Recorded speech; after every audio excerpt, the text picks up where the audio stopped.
Video में देखा जो डीएसपी साहब थे वो शायद वही रील वाले डीएसपी साहब है ना। सही पकड़े हैं बिल्कुल। हम उनको व्यक्तिगत नहीं जानते।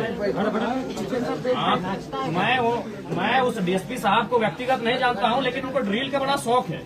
हमने बहुत बार देखा है कि कभी बस में चढ़ के रील बनता है, कभी ट्रैफिक में रील बनता है, बहुत सारे। हमें लगता है उनका हम 2-3 दर्जन रील देखे हैं। तो हम ये जानना चाहते हैं, और बिल्कुल मैं लोकतंत्र के चौथे स्तंभ के माध्यम डीएसपी साहब से ही मेरा सवाल होगा कि सूर्या जब भाग रहे हैं तो आपने कहा रील बनाया, इसमें तो आपको ज्यादा व्यूज बढ़ जाता है। नहीं बजाएंगे, मैं बार बार कर रहा हूँ, शोक कार्यक्रम है, लेकिन चूंकि भीड़ है इसीलिए मैं संबोधन कर रहा हूँ। तो आपने कहने दुनिया को दिखाया इस रील को कि सूर्या भाग रहा है। जब आपने उसके बाद के वीडियो को दिखाया, पुलिस आ रही है, बॉडी लेके जा रही है, तो भागने का एक वीडियो बना देते, चूंकि तो रील वाले डीएसपी है। आपने भी देखा है, मैं इनको नाम से नहीं जानता, लेकिन मैंने देखा वीडियो में तो बोल रहे थे रील वाले डीएसपी साहब है।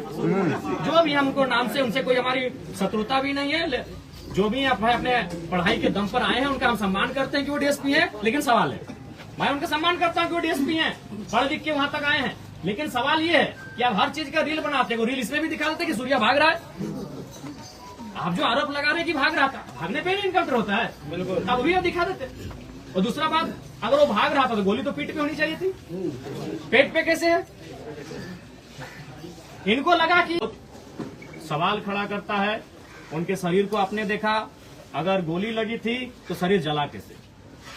और जला ऐसे है, आपको भी मालूम है, आपने भी कभी देखा हो किसी को अगर आग झुलसता है, गरम खाना, गरम दूध, गरम तेल अगर बॉडी में गिरता है या फिर कोई करंट लगता है तो जैसा बॉडी छिल जाता है वैसा छिला हुआ कैसे?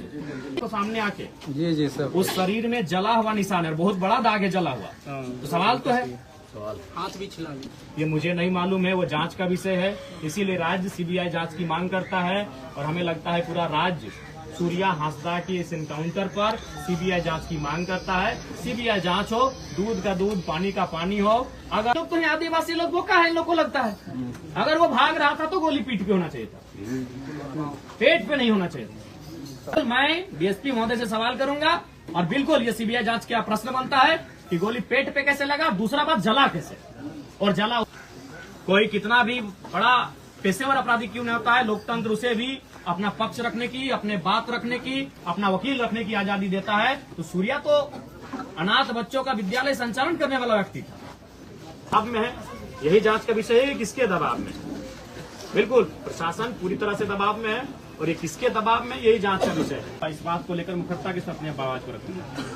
और साथ ही अभी हम लोग जैसा सुन रहे हैं कि यहाँ 200-300 बच्चे, शायद अनाथ बच्चे पढ़ते थे। तो मैं आप सभी से आग्रह करूंगा कि जो लोग सक्षम है, क्योंकि हम जान रहे हैं कि झारखंड में अभी सक्षम लोग कहाँ रहे। सक्षम जिससे होना होता है, कोयला, पत्थर, बालू तो यूपी बिहार के लोग, इधर बंगाल के लोग रास्ते से ले जा रहे हैं। झारखंड के लोग तो मैंने मजदूरी, घंटा बेलचा का काम कर रहे हैं। सक्षम तो बहुत कम लोग होंगे। झारखंड के लोग तो साइकिल चला के ले जाते हैं सर, जो पैदल। जो लोग सक्षम हैं उनसे मेरा आग्रह होगा कि सूर्या जी ने जिस स्कूल को छोड़ा है, जहां 200-250 की संख्या में अनाथ बच्चे पढ़ते हैं, वो बंद न होने पाए। मैं भी अपनी क्षमता के अनुसार ये आपको आश्वस्त करता हूं कि मेरा भी उन बच्चों की पढ़ाई बंद ना हो, उससे मैं भी कंट्रीब्यूट करूंगा। जो फिर पुनः कहेंगे ताली वगैरह किसी भी कार्य के लिए नहीं आप बजाएंगे।